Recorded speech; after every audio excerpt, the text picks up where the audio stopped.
In boxing, it is a very rare sight for a fighter to struggle against an opponent who is smaller than himself. But these fights do take place. The bulk of the fights in which a difference in weight can reach 20, 30, or even 50 kilograms takes place in the super heavy categories. In this video, we will see how fighters who are much smaller than their opponents won by knockout.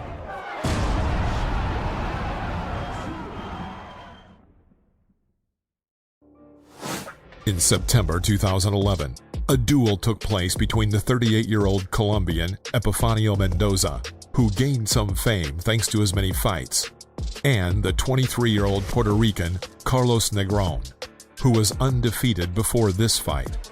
Mendoza, who began his career in the first middleweight, shocked the 2-meter Negron at the end of the second round with a right-handed kick.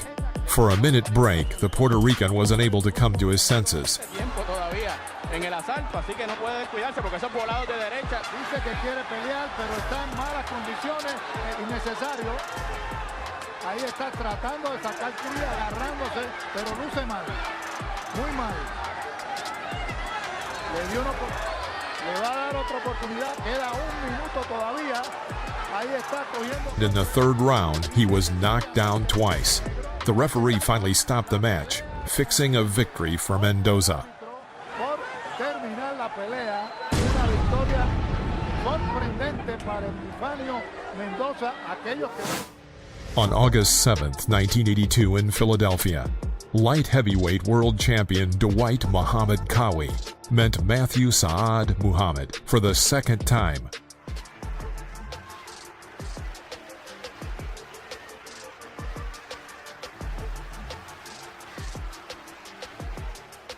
Qawi knocked out Muhammad in the 6th round and defended his champion titles.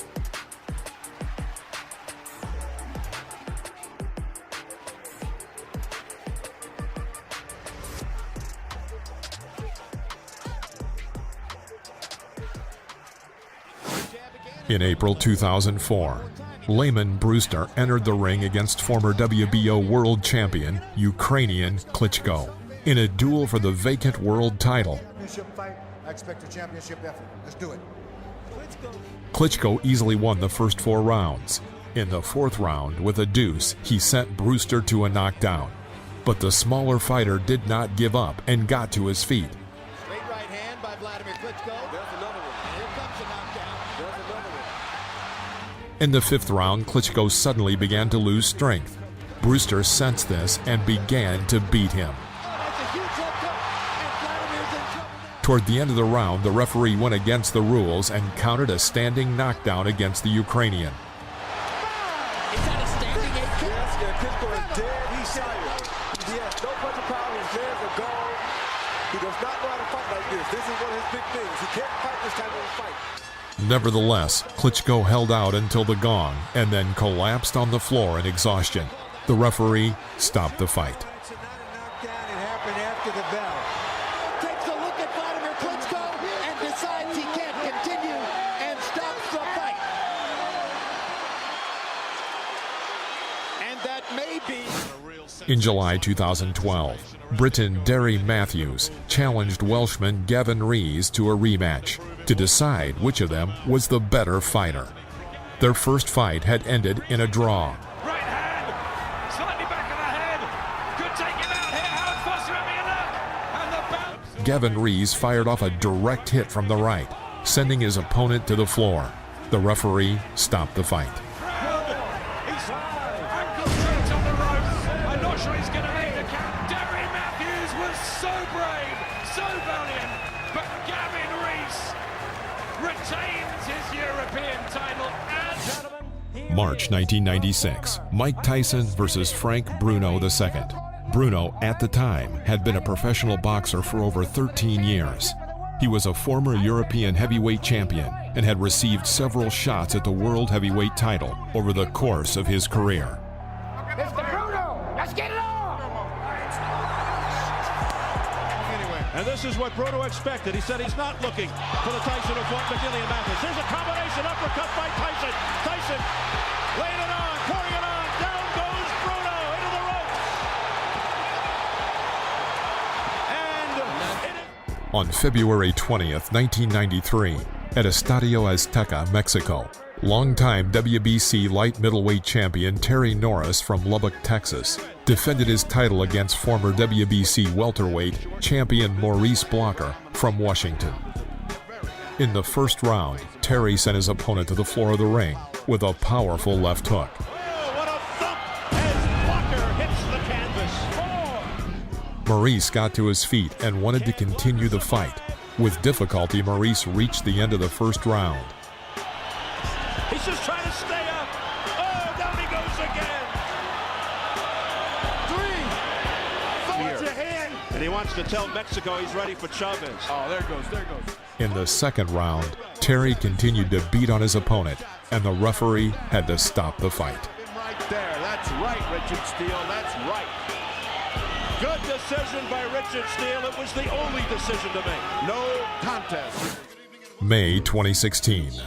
In the USA, a duel took place in the middleweight division, in which 25-year-old Brazilian Patrick Teixeira and 31-year-old American Curtis Stevens entered the ring. Stevens fought very aggressively, throwing a lot of hard punches.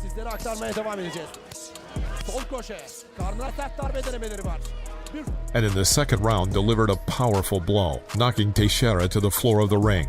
The Brazilian boxer managed to get up, but looked shocked, and the referee decided to stop the fight.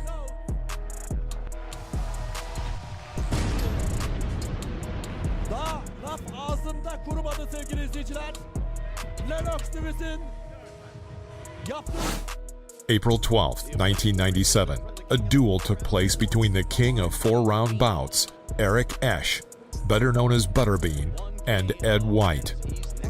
Ed White fought well for the first round. He kept Butterbean at bay with good jabs and followed through with big lunging straights aimed at the chin.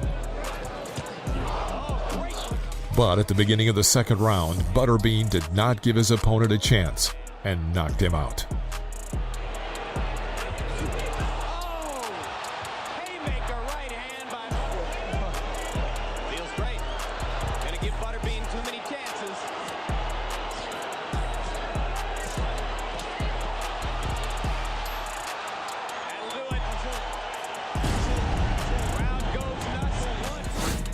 In 2008, Las Vegas, Monty Barrett and Ty Fields met in the ring. The famous 33-year-old American heavyweight Ty Fields was considered the tallest and most powerful left-handed boxer in the world. Fields' rival was former contender for the WBC and IBF heavyweight titles, 36-year-old American Monty Barrett. In the first round, Barrett struck his opponent with a powerful right hook, and then instantly finished him. Fields was on the floor of the ring. It was a knockout. Stopped right there by Kenny Bayless, who has seen enough to figure that it's dangerous to let Ty Fields go forward, and Monty Barrett has a knockout 1 minute into the fight. He fought a very disciplined. On the 28th of April 2006 came the fight of American Samuel Peter and his compatriot Julius Long, who weighed in at about 300 pounds. It was the fight for the NABF title. The audience did not have to wait long. In the middle of the first round, Long knelt down, and the judge called it a knockdown. A minute later, Peter hit his opponent with a tough right-handed blow, dealing a direct knockout to Long. Against those ropes, a right hand just crashed home, and Long is in real bad shape. Top-notch medical staff coming right in. In April 2017, a fight was held for the vacant title of the interim world champion in the WBO middleweight title between the 37-year-old Georgian Avtandil Kurtzidze and the 27-year-old Briton Tommy Langford. The Briton was much taller than the Georgian puncher, leading to an advantage for Langford in the length of his arm and the distance at which he could engage. The Georgian, however, benefited from his more extensive experience. In the fifth round, the Georgian boxer sent the Briton to the floor with a hard strike to the left side. Tommy got up, but the referee decided to stop the fight by counting a technical knockout. He's been given. Well, look, he's stopped him. He stopped him. He has stopped him. Phil Edwards looked into his eyes and... On July 8, 1990, a fight for the WBA World Welterweight title was held in the United States. The reigning WBA World Champion, 27-year-old Mark Breland, met the undefeated 23-year-old challenger. Mark Breland had a great career as an amateur, becoming the 1982 World Champion, as well as a 1984 Olympic champion. This is the 11th round, the first time Mark Breland has ever been in another round, and he's in trouble right now. He is being caught. He has been hit with power punches, about 6, and he's hurt. And there it is. He is down with 2 minutes. 2 minutes to go in the 11th round. As a pro, it's his first time knocked down. And he is... In April 1987, promising Briton Nigel Benn went against Dutchman Rob Nieuwenhuizen, who was much taller than his opponent. Nigel started the round very confidently and aggressively. In the first round, Nigel did not leave his opponent any chance of winning and sent him to the floor of the ring at the end of the round. Rob got up, but the referee decided to stop the match. In March 2001, Samoan Samuel David Tua, famous for his knockout punches, and American Donnell Nicholson met in the ring. By the 5th round, Nicholson was knocked down, and even then it was clear that he would not last long. In the 6th round, David landed a clean knockout with a left hook, surprising many boxing fans.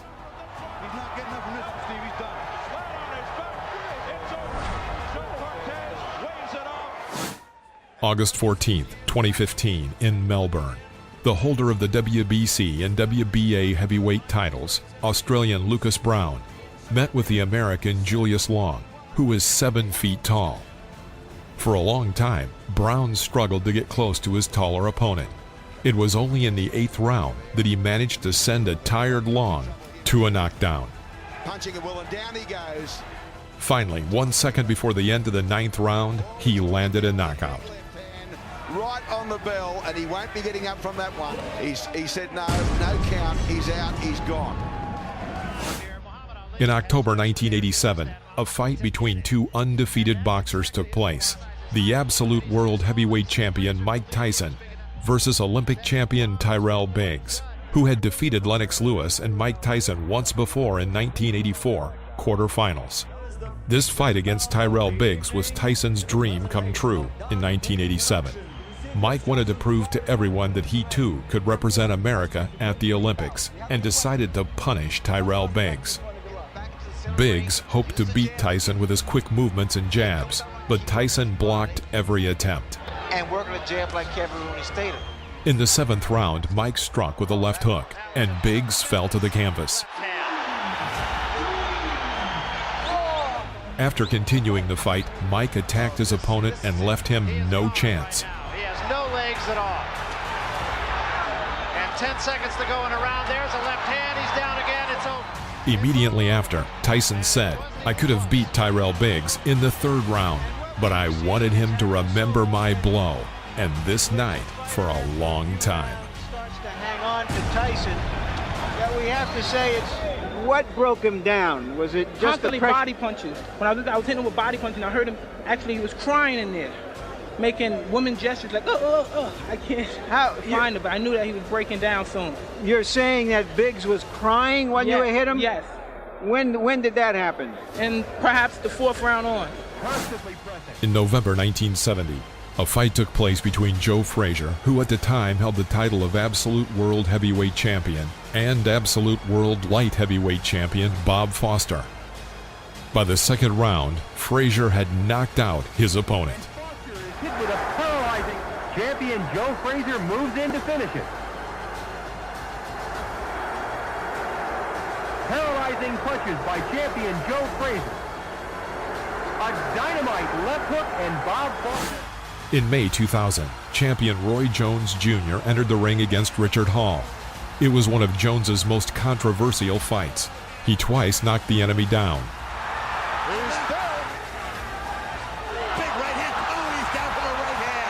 After that, Jones slowed down and began to beat on his enemy, while not seeking a knockout. He had a large percentage of net hits.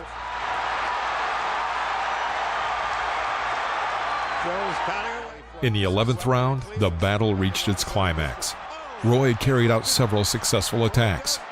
HBO commentators began to resent the actions of the referee, who did not stop the fight. Only after Jones drove Hall into a corner and began to score did the referee finally stop the fight.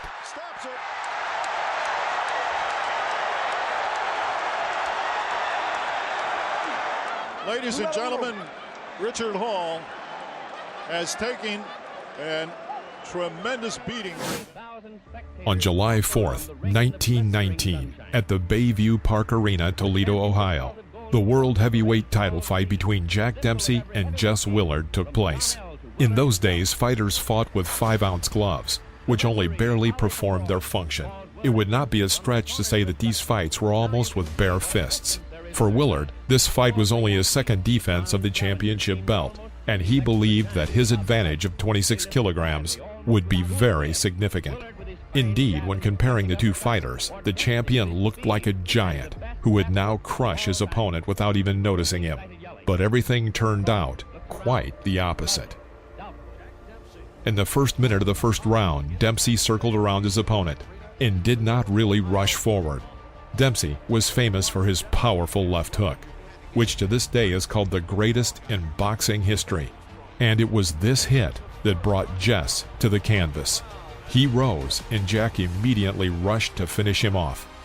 Willard rose and fell like that 7 times. The boxer going to the neutral corner, and another onslaught continues to get up, and Dempsey is getting arm weary. And he's got a great sense of urgency. He knows he's got seconds to go in order to get Willard out of there and win his bet. Willard in trouble again on the ropes right here. Walter Monahan, who trained Jess at the time, could no longer watch this sad show and threw in the towel between the 3rd and 4th rounds. August 1986, Mike Tyson versus Jose Ribalta. Ribalta was the first heavyweight boxer who walked the entire distance with Iron Mike.